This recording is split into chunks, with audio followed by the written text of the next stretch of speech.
Direi che l'occasione meritava, Dai, first time. It's the first time. È vero, Finalmente era ora, cazzo. Sembrava una macchina che non andava una sega che non scoppiava il vetro.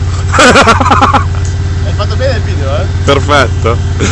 Sai da cosa me ne sono accorto? Che ho visto lo specchietto cadere per terra, poi c'erano attaccati i pezzi di vetro e ho detto forse è esploso il vetro. Cazzo di domani non ne aveva uno, ci sono a fermarsi, vediamo se è un vetro, ma c'è di chiuso. Ai ai ai. Audio, the shit. Ok.